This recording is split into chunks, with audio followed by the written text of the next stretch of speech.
say that heaven is far away, but I feel it pulse around me as I pray. What I was going to do.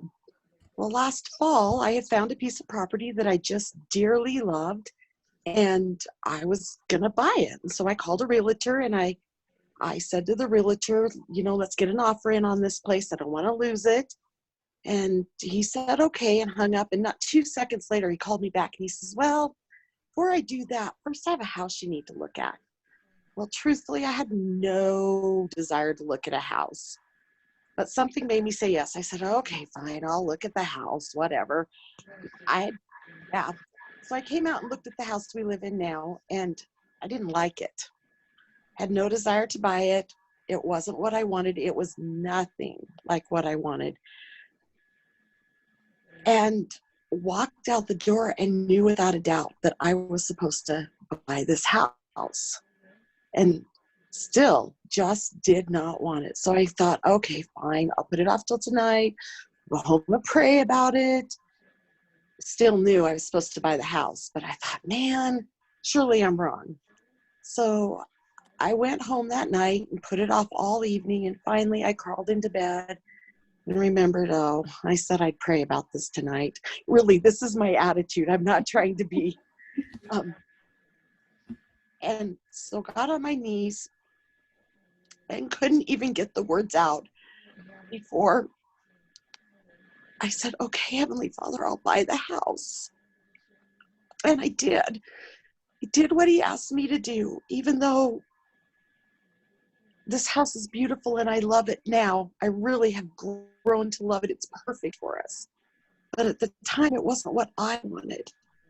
And that's been a huge testimony builder to me, that Heavenly Father is in the details of our lives.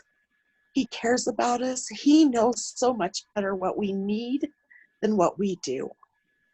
And I'm so grateful that he was persistent, that he didn't go, okay, well, she's not listening. Never mind. Right. So that's my biggest experience with the Spirit. And it was so strong. Well, thank you so much for sharing. That's amazing. Does anyone else have an interesting experience?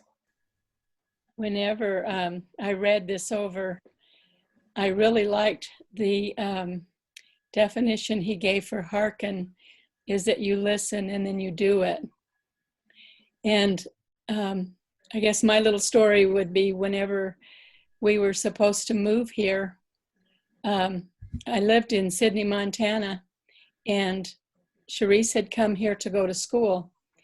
And I only had Cassie left at home. All the boys were gone. And I was like, what am I going to do with myself? And then I thought, I'll go back to school.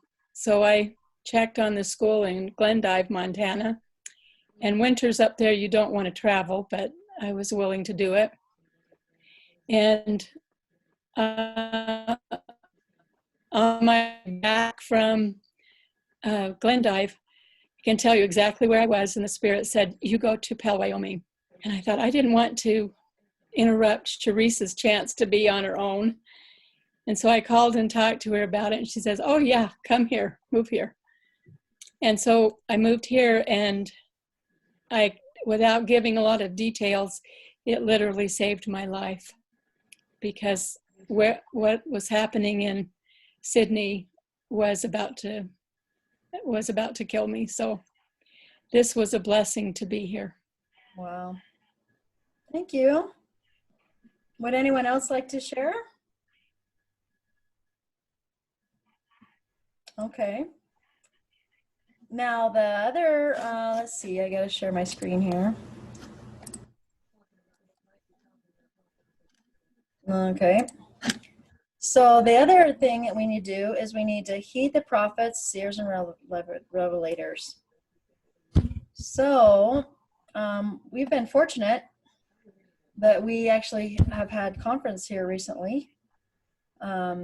And we've been able to hear them. And I'm enjoying actually listening on my MP3 player again through the conference again. And here's a promise. I promise you, you will be blessed with additional power to deal with temptations, struggles, and weakness. I promise miracles in your marriage, family relationships, and daily work.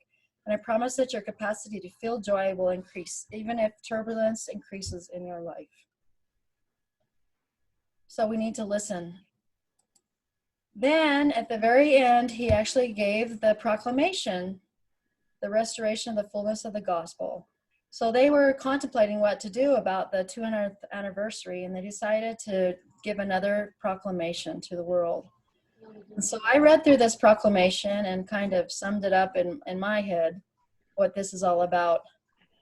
So the first thing I think that it brings out is the true identity of God the Father, His Son, Jesus Christ, and the role of Jesus Christ. The second part is about the first vision and Joseph Smith's role in that.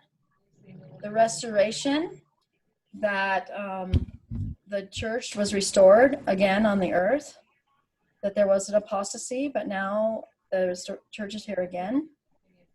4, the priesthood and the keys are restored by heavenly messengers. That we know that John the Baptist and Peter, James, and John came back and gave those keys, along with Elijah and all kinds of other people, came back to give all those keys back.